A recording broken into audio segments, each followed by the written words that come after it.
My brother tried illegally evicting me after Grandma's death. Then Grandma's lawyer showed up to give him a brutal reality check. Julius showed up to Grandma's funeral like it was a chore. He was only here for one thing: inheriting Grandma's house. While everyone was sharing memories and crying into tissues, he was on his phone, already posting house for sale pictures. He knew he'd get it. After all, he was the golden child. The second the last guest left, Julius cornered me, pulled out an eviction notice and slapped it on the counter. "You've got 30 days to clear out of Grandma's house," he said in a voice that had that same smugness from when he'd gotten a new bike for Christmas while I got hand-me-downs. I was still grieving the next day when Julius pulled up to the house with a U-Haul and 4 of his frat brothers. They strutted through the front door like they owned the place, carrying empty boxes and rolls of packing tape. They started pulling apart furniture Grandma treasured and laughed while they loaded it in, wondering how much each piece would sell for. I tried to stop them, tried removing Grandma's favorite dresser from the truck, but they just pushed me to the side. "Wait! Not that!" I yelled, jumping forward to grab the quilts we made together piece by piece. One of the frat brothers grinned and tried prying it out of my hands. Julius rolled his eyes. "Just let him keep that. It's a dusty handmade blanket. No one's gonna buy it from us anyway," he said plainly. That's when Julius found Grandma's jewelry box in her bedroom. He dumped the whole thing into a garbage bag, rings and necklaces tangling together like they were worthless junk. By the time Mom arrived, the house was already half loaded into the truck, and all the valuables were pocketed. "Why don't you try being happy for your brother?" Mom asked, placing her hand on my shoulder with that fake sympathy face she'd perfected over the years. That's when Mr. Schwartz, Grandma's attorney, pulled into the driveway. He looked at the boxes, the U-Haul, Julius's friends carrying Grandma's antique lamp out the door. "Julius!" he called out. "What are you doing with your sister's property?" Julius laughed. "My sister doesn't own anything here, old man. Dad's dead. I'm the oldest grandchild. This all goes to me." "There's no will," Mr. Schwartz said, pulling papers from his briefcase. "Which means everything goes according to state law?" "Exactly. So it's mine." Julius was already turning back to the jewelry. "No, Mr. Schwartz pulled out an official document. "Under our state's filial responsibility and caregiver statutes, when someone provides full-time care for an elderly relative for over 2 years, they're entitled to the estate over other relatives who provided no care." Everyone fell silent. "That's not a real law," Julius said slowly. "It absolutely is. Your sister moved in 3 years ago. She quit her job. She provided round-the-clock care, changed diapers, administered medications, missed every holiday with friends to stay with your grandmother." Mr. Schwartz looked at Julius. "When did you last visit before the funeral?" Julius's face was going red. "I have a job. I can't just visit any time. Your sister had a real job too. She quit it to prevent your grandmother from dying alone in a nursing home." Mr. Schwartz handed me a document. "She's been documented as the primary caregiver by Grandma's doctors, Medicare, everyone. The law is clear. Caregivers who sacrifice their livelihood inherit over absent relatives." That's when Julius started losing it, stomping his feet, screaming, "But I'm the oldest. I'm the successful one. You're the absent one. You visited twice in 3 years, both times to ask for money." Mr. Schwartz stood up. "The house, the accounts, everything goes to the grandchild who actually loved her enough to show up." Mr. Schwartz handed me the house keys and a small envelope. "She wanted you to have this." Inside was a note in Grandma's shaky handwriting. "My special baby. They called you the family failure. But not anymore." What he read next made Julius listen to 90 seconds and rate me 5 stars on Spotify. "Doing a giveaway for people who did this and show proof on my Instagram. There will be 4 winners, and you get to choose between a Spotify or Amazon gift card." I stood in the empty living room after Mr. Schwartz left, holding grandmother's note with shaking hands while Julius's truck peeled out of the driveway. The house felt violated and chaotic, with furniture pushed around and boxes half-packed, but the keys in my pocket meant I could finally lock him out. I walked to the front door and turned the deadbolt, hearing the click echo through the quiet rooms. My hands were still trembling as I tested the knob twice to make sure it held. The sound of Julius's truck fading into the distance felt like the first breath after being underwater too long. I looked around at the mess he left behind. Grandmother's favorite armchair sat crooked in the corner where one of the frat brothers had shoved it aside. Picture frames hung at odd angles on the walls. A trail of dirt from their boots cut across the hardwood floor that grandmother always kept spotless. I pulled out my phone and called the locksmith, my voice shaking when the receptionist answered. They agreed to come first thing tomorrow morning for an emergency rekey. Tonight I would have to make do. I hung up and stared at grandmother's heavy oak dresser against the wall. It took me 20 minutes of pushing and dragging to move it in front of the door, my muscles burning with the effort. The dresser scraped against the floor, leaving marks that would have made grandmother wince, but she would understand. She would want me safe. I grabbed the quilts we made together piece by piece and spread them on the couch. The familiar weight of them settled over me as I curled up, too exhausted to even change clothes. Sleep came in fits and starts, every small noise making me jolt awake, wondering if Julius had come back. The next morning, I walked through every room documenting the damage and missing items with my phone camera. Julius's frat brothers left scuff marks on the hardwood in the hallway where they dragged furniture. A lamp lay broken in the corner of the dining room, the shade crushed and the base cracked. I took pictures of everything, my hands steadier now in the morning light. The jewelry box sat empty on grandmother's dresser like an open wound. I stood there staring at the velvet interior, remembering how she used to let me try on her rings when I was little. 3 generations of family heirlooms gone, dumped into Julius's garbage bag like they were worthless trinkets from a yard sale. I opened my camera app and photographed the empty box from multiple angles, then started making a list in my phone notes. Grandmother's wedding ring with the small diamond, her mother's pearl necklace, the gold bracelet her father brought back from the war, the cameo brooch she wore to church every Sunday. I tried to remember everything, my thumb flying across the screen as each item came back to me. My chest felt tight as the list grew longer. 40 years of memories reduced to a typed inventory on my phone. The locksmith arrived at 8, a tired-looking man with a toolbox and a clipboard. He changed all the locks while I sat at the kitchen table making my list of everything I remembered being in that jewelry box. The sound of his drill echoed through the house as he worked on the front door, then the back door, then the side entrance grandmother rarely used. He handed me 3 sets of shiny new keys when he finished. I paid him with my debit card, watching my checking account balance drop by $200 that I couldn't really afford to spend, but it was worth it to know Julius couldn't walk in here anymore. After the locksmith left, I went back to my list. The antique brooch with the tiny rubies, the silver locket with grandmother's baby picture inside, the turquoise ring she bought herself on a trip to Arizona. Each item felt like losing her all over again. Julius probably had no idea what any of it meant, what stories each piece held. To him, they were just things to sell, price tags and profit margins. Mr. Schwartz called around noon to schedule a proper meeting at his office tomorrow to discuss next steps and probate procedures. His voice sounded serious and professional over the phone. He warned me that Julius would likely challenge the caregiver statute and I should prepare for a fight that could take months. My stomach dropped at the word months. I told him I understood and wrote down the appointment time in my phone. After we hung up, I sat at the kitchen table staring at grandmother's note again. Her shaky handwriting blurred as tears filled my eyes. They called you the family failure. But not anymore. I folded the note carefully and put it back in the envelope, then set it on the counter where I could see it. A reminder that she knew, she understood, she wanted me to have this. I spent the afternoon cleaning up the mess Julius left behind, putting furniture back where it belonged, and sweeping up the dirt his friends tracked through.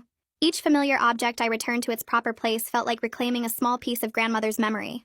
The armchair went back in its spot by the window where she used to sit and watch the birds. The side table with her reading lamp returned to its position next to the chair. I found her bookmark still tucked in the mystery novel she had been reading before she got too sick to focus. I swept the floors until the hardwood gleamed again, scrubbed the scuff marks off the walls, wiped down every surface Julius and his friends had touched. The physical work felt good, gave me something to do with my hands while my mind spun through everything that had happened. By the time I finished, the house looked almost normal again. Almost like grandmother might walk out of her bedroom any minute asking what all the fuss was about. That evening, I finally opened the envelope completely and found not just the note but a small key taped inside. My hands trembled as I peeled away the tape and held the key up to the light. It was small and brass, the kind that might open a lockbox or a filing cabinet. The note mentioned a care file in the hall closet. I stood up so fast my chair scraped against the floor. The hall closet was packed with grandmother's winter coats, boxes of old photographs and cleaning supplies. I started pulling things out, setting them carefully on the floor. Behind a stack of photo albums, I found a banker's box with a label in grandmother's shaky handwriting. For my special baby. The key fit perfectly into the small lock on the box lid. Inside were 3 years of meticulously organized care logs, doctor appointment records, medication schedules, and Medicare documentation, proving every single day I spent caring for her. The box was divided into sections with labeled folders. Medical appointments with dates and doctor notes, daily care logs where grandmother had written notes about my help with bathing, dressing, meals, medication schedules in my handwriting with her notes in the margins. Thank you for your patience today. You make me feel safe. You are my angel. I pulled out folder after folder, my vision blurring with tears. She had documented everything. Every doctor visit, every time a nurse praised my care, every moment that proved I had given up my life to keep her comfortable at home. There were letters from her primary care doctor stating that my care prevented nursing home placement.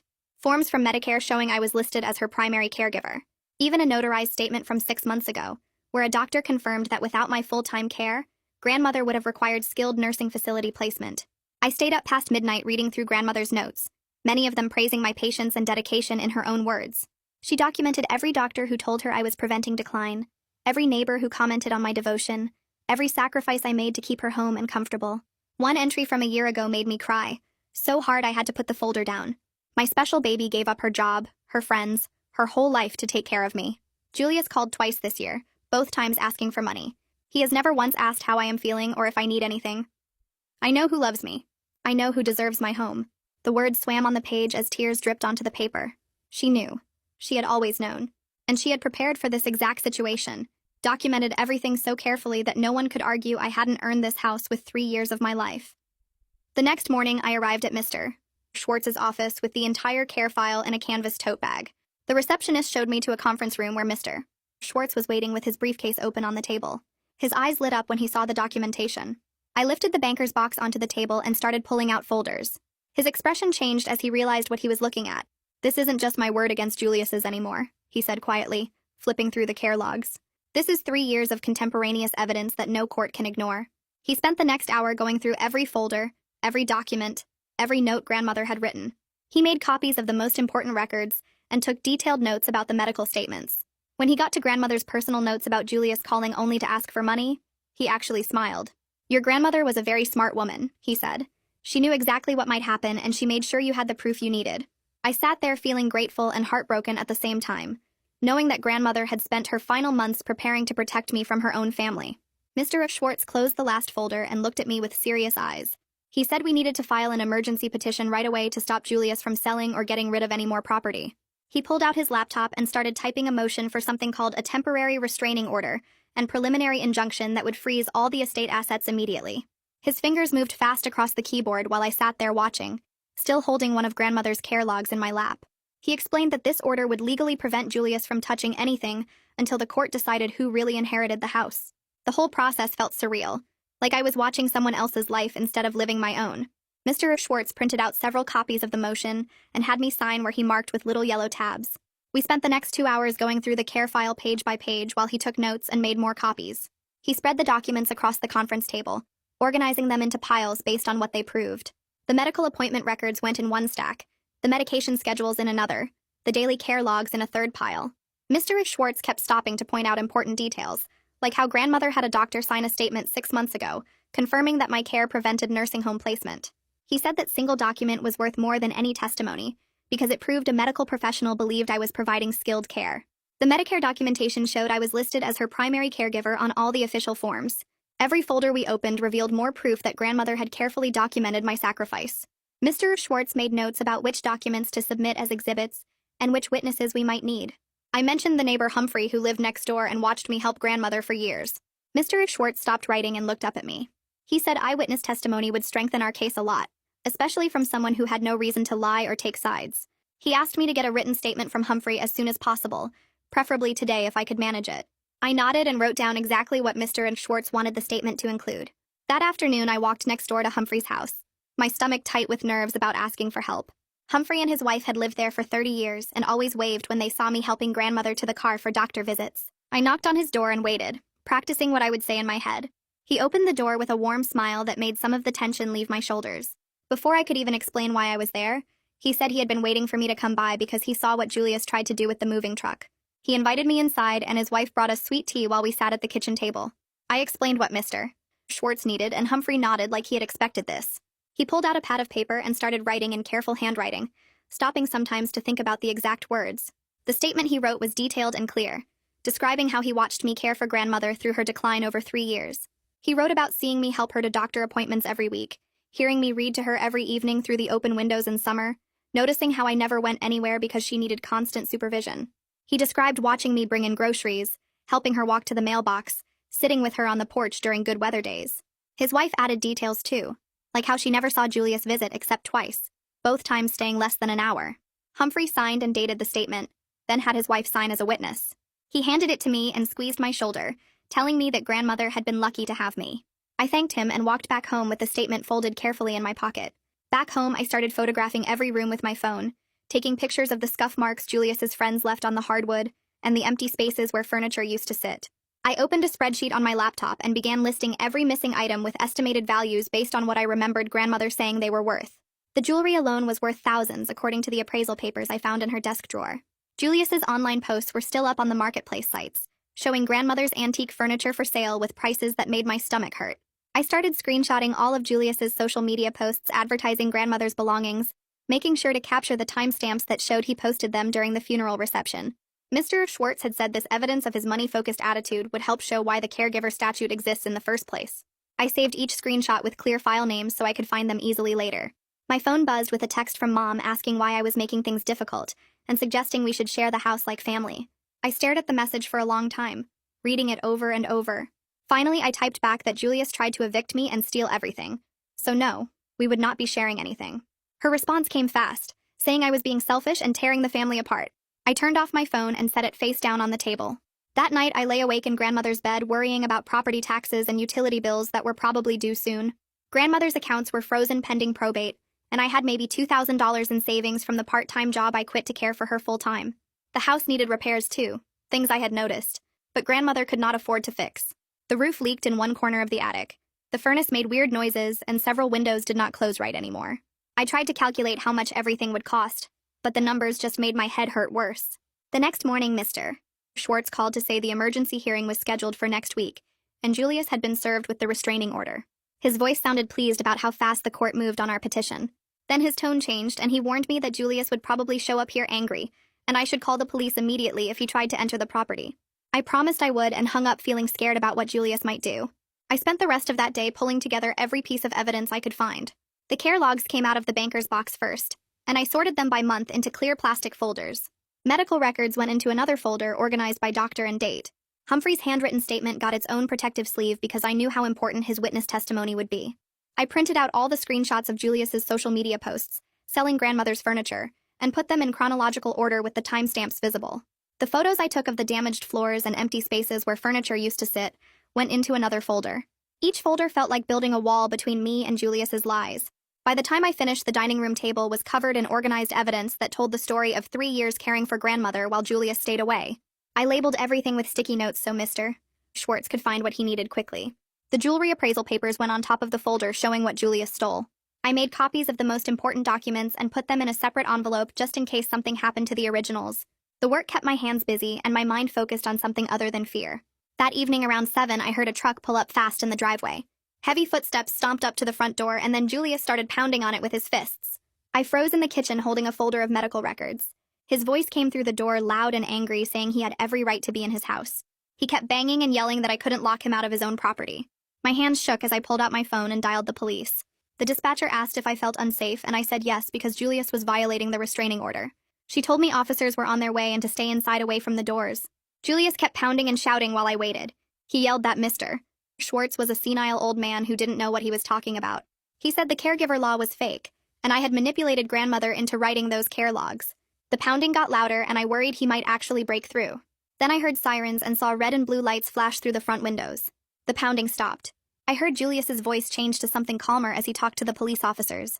I stayed in the kitchen clutching my phone until someone knocked gently and announced it was the police. Through the window, I saw 2 officers standing on the porch while Julius sat in his truck with his arms crossed. I opened the door and one officer asked if I was okay. I nodded and showed them the restraining order paperwork. They explained they had already told Julius he was violating the court order, and if he came back, he would be arrested for trespassing. The other officer walked over to Julius's truck, and I watched them talk for a few minutes. Julius kept gesturing at the house and shaking his head. Finally, the officer pointed down the street and Julius started his truck. He drove away slowly, and I could see him staring at the house as he passed. The officers gave me their card and told me to call immediately if he came back. After they left, I locked the door and slid down to sit on the floor with my back against it. My whole body was shaking and I couldn't stop. Julius really believed he deserved everything here. He actually thought showing up twice in 3 years to ask for money meant he should inherit the house. The golden child thing ran so deep in him that he couldn't even see how wrong his behavior was. Mom had spent his whole life telling him he was special and successful and destined for great things. She never made him face consequences or admit when he was wrong. Now he was 30 years old and genuinely confused about why the law didn't just give him what he wanted. I sat there on the floor for a long time trying to stop shaking. The next day, Mom called while I was eating breakfast. Her voice was already crying before I even said hello. She kept saying I was tearing the family apart and couldn't I just drop the legal action. She said Julius was so upset and this was destroying him. I asked her if she remembered Julius showing up to grandmother's funeral with an eviction notice. There was silence on the other end. I asked if she remembered him loading grandmother's belongings into a truck while I was still grieving. More silence. I told her that Julius tore this family apart the second he decided grandmother's house was his personal inheritance check. She started crying harder and saying I was being cruel. I hung up because I couldn't listen to her defend him anymore. Later that afternoon, my email dinged and I saw a message from Mr. Schwartz with an attachment. I opened the PDF and started reading the emergency petition he had filed with the court.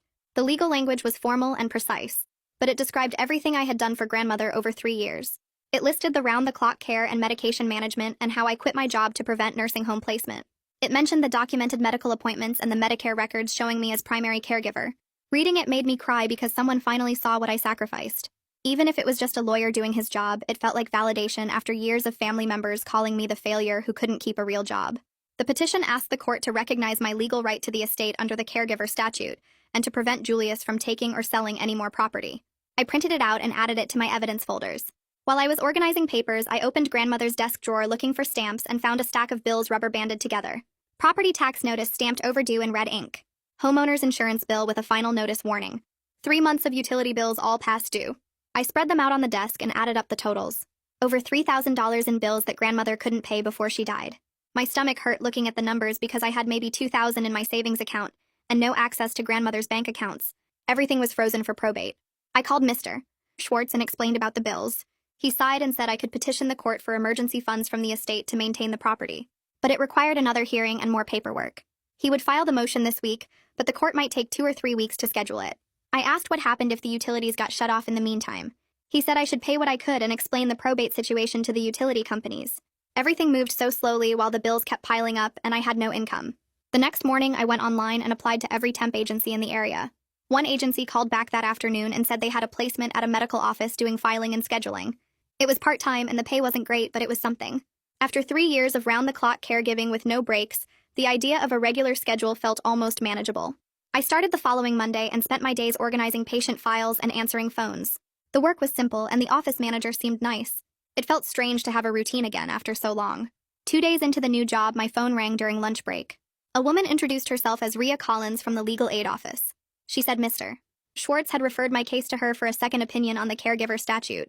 She had reviewed all the documentation I provided and wanted me to know the law was clear and well established in our state. Her voice was confident and matter-of-fact. She explained that courts had ruled in favor of caregivers over absent relatives in dozens of cases. The statute existed specifically to protect people like me who sacrificed their careers to care for elderly family members. Rhea said she wanted to help draft additional supporting documents pro bono, because cases like mine were exactly why the caregiver statute was created. She talked about elder care and family exploitation with real passion in her voice. It made me feel less alone in this fight to have someone who understood why the law mattered.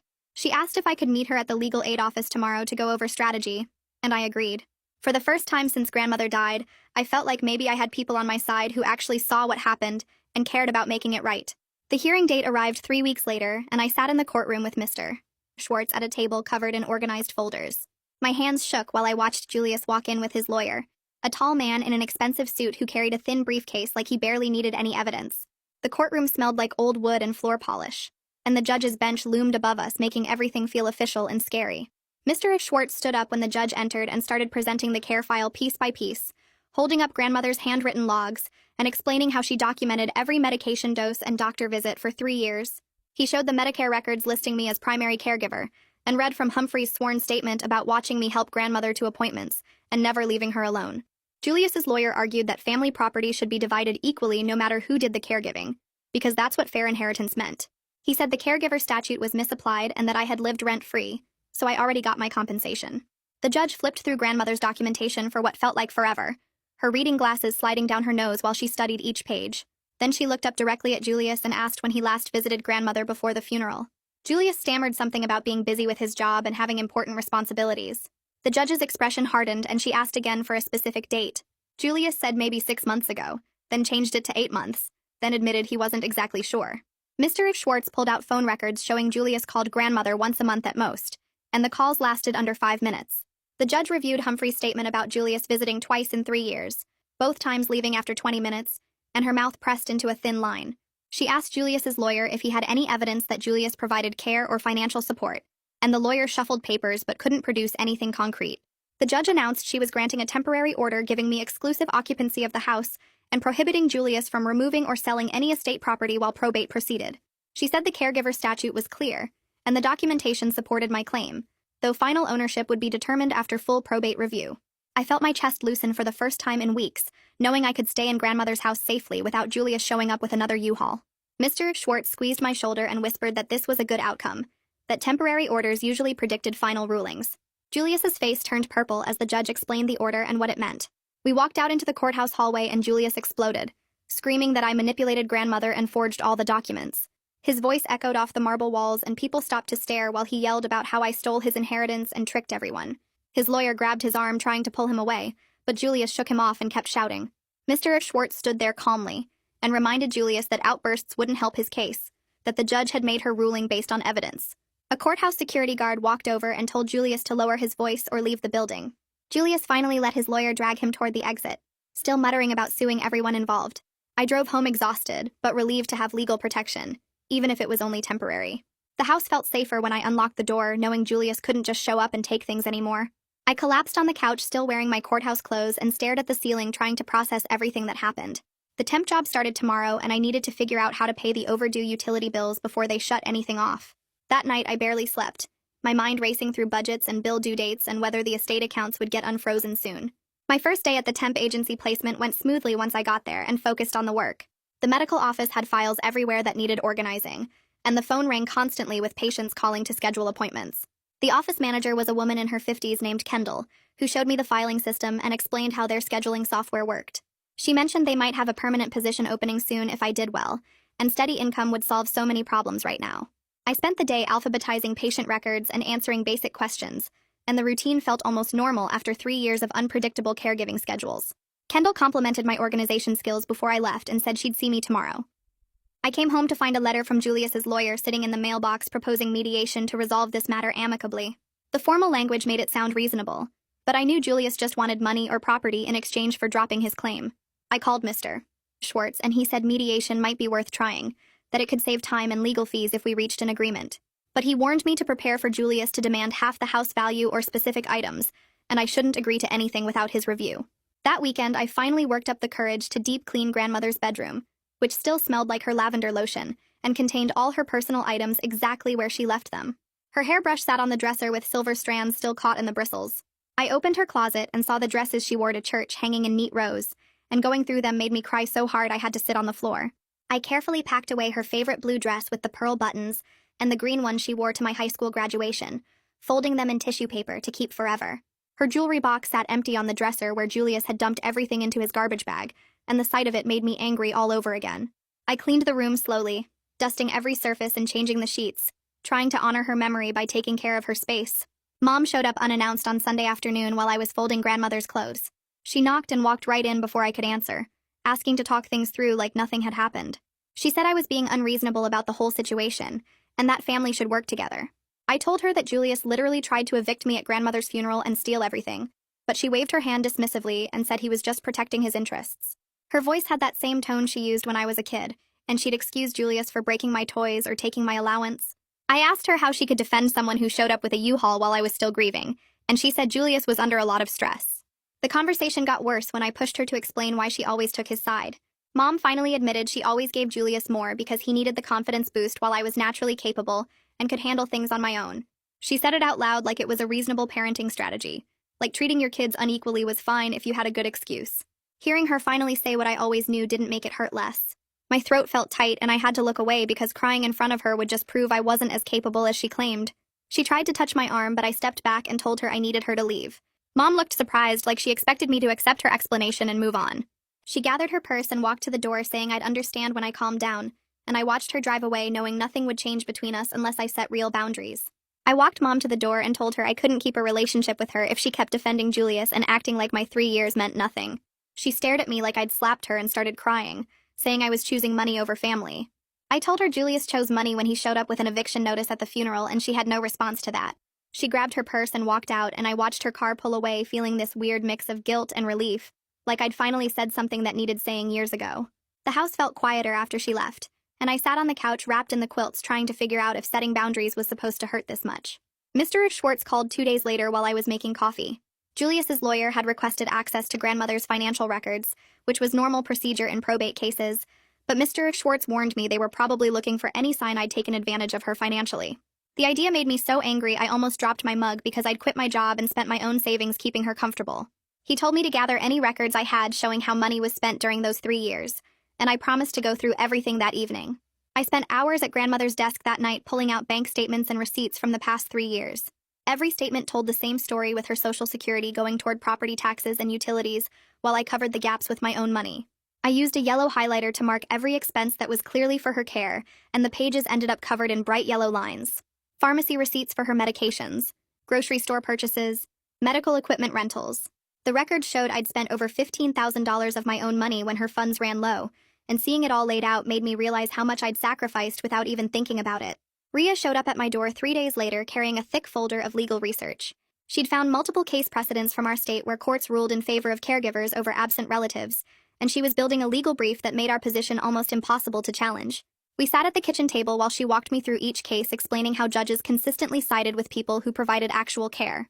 One case involved a grandson who quit his job to care for his grandfather, and the court awarded him the entire estate over 3 siblings who never visited.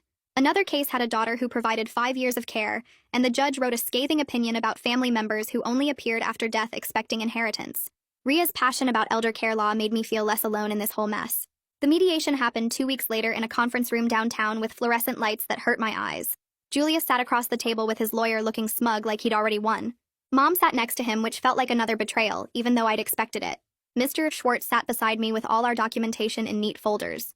The mediator was a tired-looking woman in her 60s who explained the ground rules before asking Julius to state his position. He immediately demanded I pay him half the house's value, which came to around $150,000. His lawyer presented it like a reasonable compromise, but the whole thing was absurd since Julius had contributed absolutely nothing to grandmother's care or the house maintenance. I looked directly at Julius and told him he needed to return the jewelry and furniture he stole or pay their fair market value before we discussed anything else. His lawyer shifted in his seat, looking uncomfortable because the restraining order had technically prohibited Julius from taking those items in the first place. Julius's face went red and he started arguing that he had a right to family heirlooms, but Mr. Schwartz calmly pointed out that stealing property during an illegal eviction attempt wasn't exercising rights. The mediator made notes and asked if we could move past that point, but I refused because those items mattered, and Julius needed to face consequences for his actions.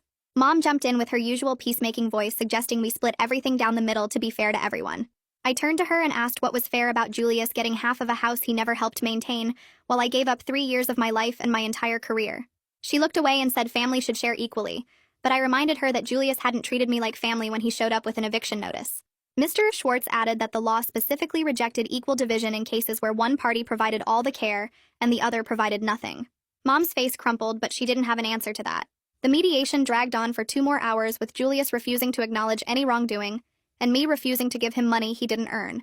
His lawyer tried different compromise proposals, but they all involved me paying Julius significant amounts or giving up portions of the property. I held firm on my position that the caregiver statute was clear, and I wasn't negotiating away what grandmother intended me to have. The mediator finally noted our positions for the court record and scheduled the full probate hearing for 6 weeks out. Julius stormed out of the conference room without looking at me, and Mom followed him after giving me a disappointed look that I ignored. I left the courthouse feeling completely drained, but certain I'd made the right choice by not caving to Julius's demands. Mr. Schwartz walked me to my car and reassured me that we had the stronger case, and the law clearly supported caregivers in these situations. He said Julius's lawyer probably knew they'd lose but was trying mediation to see if I'd settle for less than I deserved. I drove home and collapsed on the couch, too exhausted to even make dinner.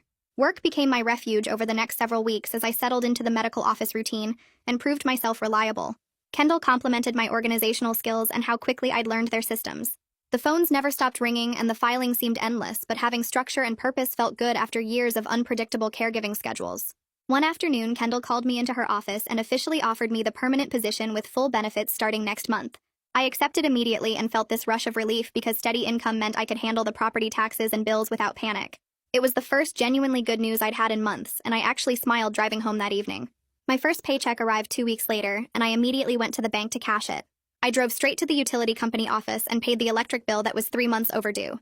The water bill came next, then the gas bill, and watching those balances drop to zero felt like lifting weights off my chest. I still had the property taxes hanging over me, though. A massive $4,000 bill that my paycheck barely made a dent in. Mr. Schwartz called that afternoon and said he filed a motion with the court to release estate funds for essential property maintenance. He explained that judges usually granted these requests because letting a house fall apart during probate hurt everyone involved. The hearing for that motion was scheduled 2 weeks before the main probate case. I thanked him and hung up, feeling slightly less panicked about losing the house to unpaid taxes. That evening, I sat on the porch watching the sun go down and thinking about how grandmother used to sit in this exact spot every evening. A car pulled into the driveway and Humphrey got out carrying a covered dish that smelled amazing. He walked up the porch steps with a gentle smile and handed me the casserole. I invited him to sit, and he settled into the chair next to me without needing to be asked twice. We sat there for a while just looking at the street before he started talking about grandmother. He told me about the time she chased off a door-to-door salesman with a broom because he was too pushy. He described how she used to bring him soup when his wife was sick years ago. Then he said something that made my throat tight. He told me that grandmother talked about me all the time, bragging to anyone who would listen about how I quit my job to take care of her. She told him I was the only one who really loved her, the only one who showed up when it mattered. Tears started running down my face and I couldn't stop them. Humphrey patted my hand and said, "Grandmother knew what Julius was like, knew what Mom was like, and she made sure I would be taken care of when she was gone." We sat there until it got dark and the casserole got cold. The next morning, I was going through grandmother's desk looking for more bill statements when I found a folder tucked in the very back drawer. Inside was a handwritten document dated 3 years ago, right when I moved in. It was an agreement stating that I would inherit the house in exchange for providing full-time care until grandmother passed. At the bottom were 2 signatures, grandmother's shaky writing and Humphrey's neat print as the witness. My hands shook as I read it 3 times to make sure I understood what I was looking at. I grabbed my phone and called Mr. Schwartz immediately. He told me to bring it to his office right away. 20 minutes later, I was sitting across from him while he examined the document with a huge grin on his face. He explained that this contemporaneous agreement proved grandmother's intent beyond any doubt. It showed she planned for me to inherit from the very beginning, that this wasn't some last-minute decision or confusion. He made copies and added it to our evidence file. Julius's lawyer called Mr. Schwartz 2 days later with another settlement offer. They would drop the entire claim if I paid Julius $20,000. Mr. Schwartz actually laughed out loud on the phone. He told them we would see them in court because the law did not require caregivers to buy off greedy relatives who contributed nothing. He hung up and called me to relay the conversation. I felt this surge of satisfaction knowing that Julius's lawyer was getting desperate. The probate hearing finally arrived on a cold Tuesday morning in late October. I wore the nicest clothes I owned and met Mr. Schwartz outside the courthouse at 8:30. We went through security and found the courtroom on the 3rd floor. Julius was already there with his lawyer and Mom sat in the gallery behind them. She would not look at me. The judge came in and we all stood up. She was a woman in her 50s with gray hair and sharp eyes that seemed to miss nothing. The hearing started with opening statements from both lawyers. Then it was my turn to testify. I walked to the witness stand and put my hand on the Bible. The clerk swore me in and I sat down facing the courtroom. Mr. Schwartz asked me to describe the 3 years I spent caring for grandmother.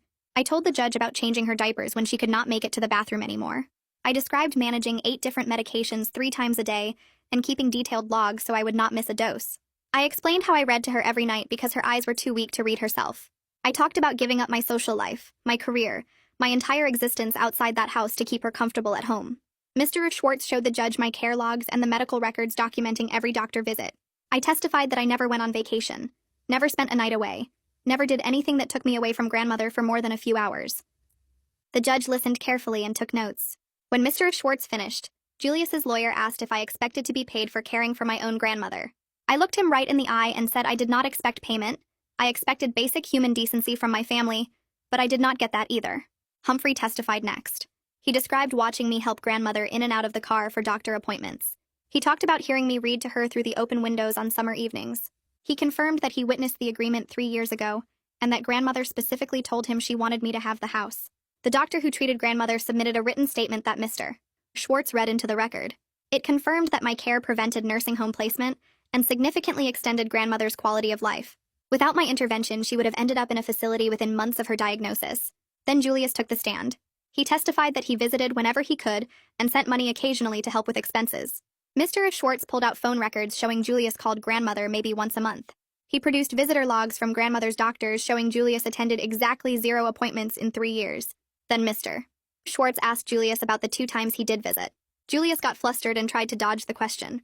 Mr. Schwartz pressed him until Julius admitted that both visits involved asking grandmother for money to cover his expenses. The judge's expression hardened. She asked Julius directly when he last had a conversation with grandmother that was not about money. He could not answer. The judge reviewed all the evidence while we sat in silence.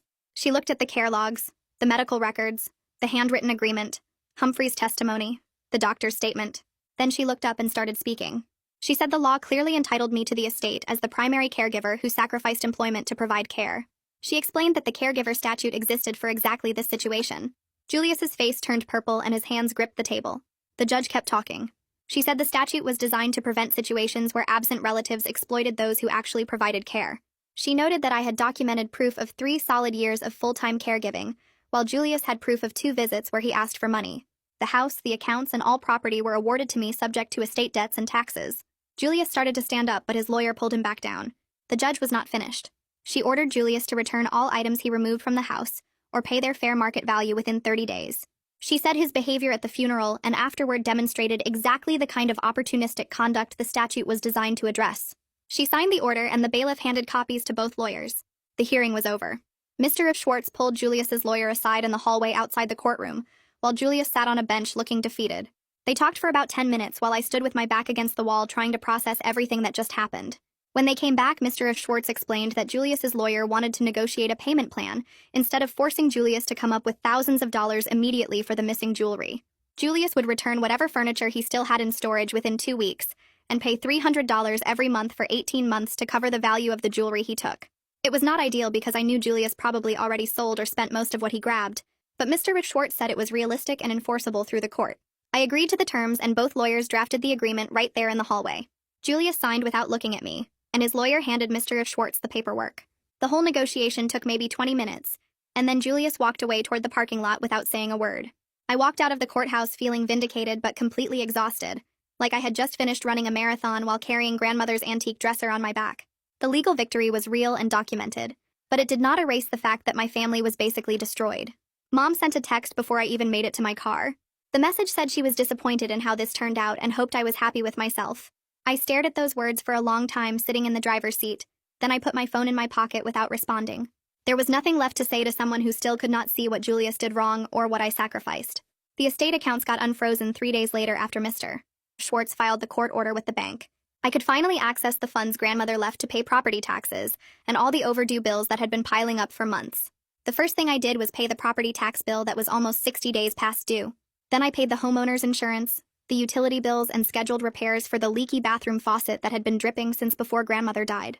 Mr. Schwartz helped me set up a proper budget for maintaining the house and managing what was left in the estate accounts after paying off the debts. He showed me how to track expenses and plan for future costs like roof maintenance and furnace replacement. Having a clear financial picture made everything feel more manageable and less overwhelming. Julius's first payment arrived exactly on time 2 weeks later, probably because his lawyer explained what would happen if he violated a court order. The check for $300 sat in my mailbox on a Tuesday afternoon. I opened the envelope, looked at Julius's signature on the check, and felt absolutely nothing. No anger, no satisfaction, no sadness. I deposited it through my phone banking app and watched the money transfer into my account. This was what our relationship was now. A monthly transaction with no emotion attached. He would send money, I would deposit it, and we would never speak about grandmother or the house or anything else that mattered. I spent that evening on the front porch wrapped in the quilts grandmother and I made together piece by piece over 3 years of quiet afternoons. The fabric still smelled faintly like her lavender lotion. I pulled out her note and read it again in the fading sunlight. My special baby, they called you the family failure, but not anymore. The house was mine, legally and completely. The bills were manageable with my new permanent job at the medical office. I had set firm boundaries with the family members who never valued my sacrifice, and probably never would. It was not a perfect ending because endings are never perfect in real life. But it was real, and it was mine, and grandmother knew I deserved it even when nobody else did. And that's how love and dedication won in the end. Stories like this remind me why I do what I do, honestly. If you enjoyed watching this unfold, hit that like button and maybe share it with someone who needs to hear that good things happen to good people. Subscribe for more heartwarming stories, and I'll see you in the next one.